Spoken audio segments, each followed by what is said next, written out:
Jumpa lagi bersama saya Arif. Kali ini saya akan membahas tentang listrik dinamika seri 14 dengan topik contoh soal dan penyelesaian hukum kedua Kirchhoff bagian 1. Yuk. Oke, contoh soal dan penyelesaian hukum kedua Kirchhoff ini ditunjukkan rangkaian sudah diketahui masing-masing komponen kecuali R5 dan R3. Di sini sebenarnya sudah ada nilainya karena di sini ada saklar yang sudah ditutup sehingga rangkaian sudah tertutup semua, dan ampere meter menunjukkan untuk yang pertama ini ya, A1 menunjukkan 100 mA, A2 menunjukkan 400 mA, dan A3 menunjukkan 500 mA. Nah, pertanyaannya adalah jika saklar S1 dan S2 ditutup, berapakah nilai hambatan R3 dan R5? Oke, kita selesaikan di sini. Jadi dengan hukum Kirchhoff, kalau ini arusnya sudah diketahui arahnya ya, arahnya ke sana, arusnya. Ini arusnya ke sana. Ya, ini I1 sesuai dengan lambang ampere meternya ya. Kemudian yang sini juga arusnya ke kiri, sini. Berarti ini adalah I3 karena ampere 3, A3. Yang di tengah ini adalah arahnya turun ke sini, ini I2. Oke, nilainya ini 0,4, ini 0,1, jadikan ampere, ini 0,5. Jadi untuk menyelesaikannya berapa R3 dan R5, cukup cabangnya ini aja di loopnya ya. Jadi karena arusnya itu ke sana, berarti saya buat arahnya ya, berlawanan jarum jam. Ini loop 1, sehingga arus yang searah saya buat ini positif dan E-nya juga positif, kalau berlawanan negatif. Seperti ini berlawanan negatif ya, ini positif, berarti 5 sama dengan ya, karena 15 dikurangi 10 ya, ini 15 dikurangi 10 itu 5, kemudian sama dengan 0,1 kali 25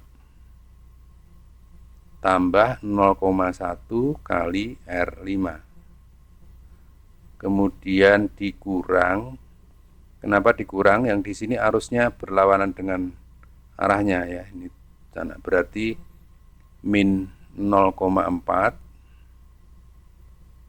arus yang di cabang tengah itu 0,4 kali 25, sehingga 5 sama dengan 2,5 ditambah 0,1 R5 dikurang 100 bagi 10, 10 ya, 10.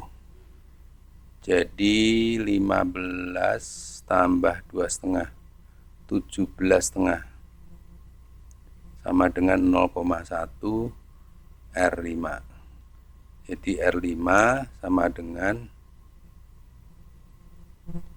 175. Ada yang salah nggak?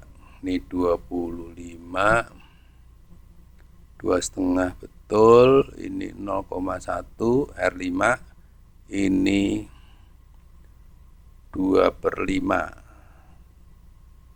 2/5 itu 5 kali 2, 10, betul ya, 10. 15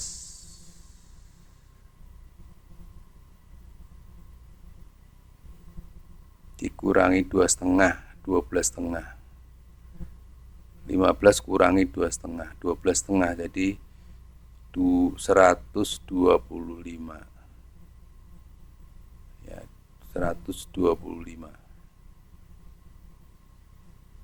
125 ohm ya.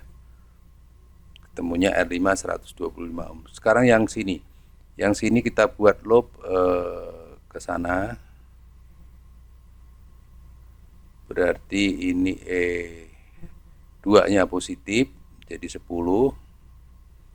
ini E3 nya juga positif ya, negatif positif, berarti positif 10 juga, sama dengan I nya yang cabang sini adalah 0,5, 0,5 kali 10 ya, 0,5 kali 10 ditambah 0,5 kali R3 di sini, R3, kemudian ditambah, karena ini searah ya, searah dengan turun, berarti ditambah 0,4 kali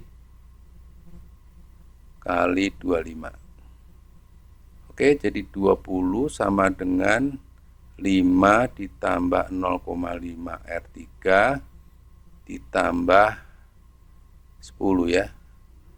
Jadi 15, 5 sama dengan 0,5 R3. Jadi R3 sama dengan 10 ohm ya. 10 ohm. Jadi R3 10 ohm, R5 125 ohm. Itu kita tunjukkan dalam peragaan apakah benar atau tidak perhitungan kita.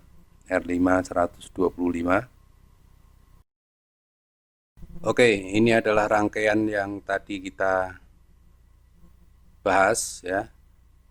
Kecuali hambatan yang R5, di sini masih saya beri 20 ohm dan kedua saklar masih terbuka. Sementara itu ampere meter masing-masing juga menunjukkan 0 karena saklar masih terbuka. Sedangkan nilai-nilai hambatan yang lain itu sama persis. Ya, kalau ini saklar saya tutup, tentu ampere meter tidak akan menunjukkan yang seperti tadi kita hitung ya. Coba kita tutup. Ya, saya tutup ini saklarnya. Nah, ternyata ampere meter masing-masing menunjuk untuk yang pertama adalah 287 mA, ampere kedua 317 mA, ampere ketiga 604 mA. Ya. Dalam perhitungan tadi hambatannya diperoleh 125 ohm agar ampere meter pertama menunjuk 100 mA, ampere kedua menunjuk 400 mA, dan ampere ketiga menunjuk 500 mA. Nah, sekarang kita ganti ya untuk membuktikan bahwa perhitungan kita itu benar atau tidak dari sini ya, karena ini rangkaian ini menunjukkan percobaan yang sesungguhnya. Jadi saya hitung sekarang, saya ubah sekarang hambatannya menjadi 125 ohm.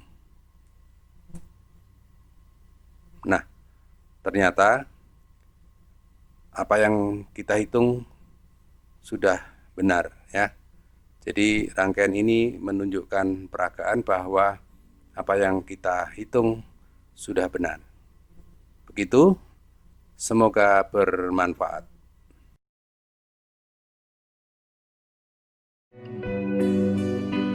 Sekian dari saya, sampai bertemu di seri berikutnya.